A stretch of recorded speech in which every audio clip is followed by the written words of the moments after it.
ఇచ్చినందుకు ధన్యవాదాలు తెలుపుకుంటున్నాం. వేదిక పైన ఉన్న పేరం నాగిరెడ్డి అన్న గారికి, అలాగే ప్రదీప్ అన్న గారికి, గోపాల్ రెడ్డి గారికి, అలాగే రంగయ్య అన్న గారికి, ఇంకా పెద్దలు అందరూ వేదిక పైన ఉన్న జాఫర్ గారికి, ఇక్కడికి వచ్చిన అంటే నారాయణ స్వామి, పెదకోట్ల నారాయణ స్వామి అని ఆయనను మేము చిన్నప్పటి నుంచి చూస్తున్నాం. అప్పుడు మా వయసు 15 సంవత్సరాల నుంచి కూడా ఉన్నాం.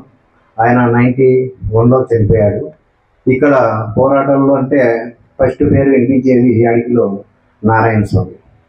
అదేవిధంగా ఆయనకు సపోర్టుగా మాకు ఆదినారాయణ పెద్ద ఆయన తెలియదు కానీ అంతగా అశ్విత్ రెడ్డి గారు వీళ్ళంతా కూడా మాకు పెదనాన్న కన్నా ఎక్కువ అంటే నాన్న అన్నగా ఉంటాడు కదా, ఆ విధంగా ఉండే మా వికే వెంకటరామరెడ్డి పెదనాన్న గారు మాకు చాలా నేర్పించాడు.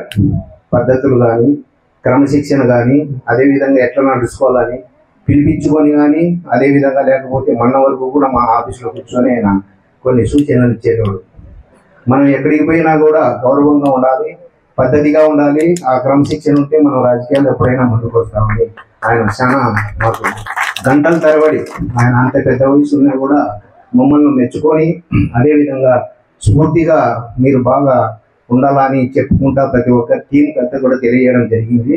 కాబట్టి మనం ఆయనను ఈరోజు స్మరిస్తున్నామంటే గత 100 సంవత్సరాల నుంచి మనకు స్వాతంత్రం తెచ్చిన అల్లూరి సీతారామరాజు, సుభాష్ చంద్రబోస్, భగత్ సింగ్ అలాంటి, అదేవిధంగా ఇప్పుడు మనకు గాంధీ మహాత్మా గారు లాస్ట్లో మనకు 1940లో స్వాతంత్రం రావడానికి కారణమైనారు. కాబట్టి అలాంటి పెద్దవాళ్ళందరినీ మనం మనసులో పెట్టుకొని, అలాగే మన నారాయణ స్వామి గారి పెద్దలను గుర్తుపెట్టుకొని వాళ్ళ అడుగుజాడల్లో మనం అంత చేయలేకపోయినా ఎంతో కొంత చేయాల్సాము అనే ధైర్యంతో మన కమ్యూనిస్టు సీఎం, కమ్యూనిస్టు వాళ్ళందరూ కూడా ముందుకు వచ్చారు.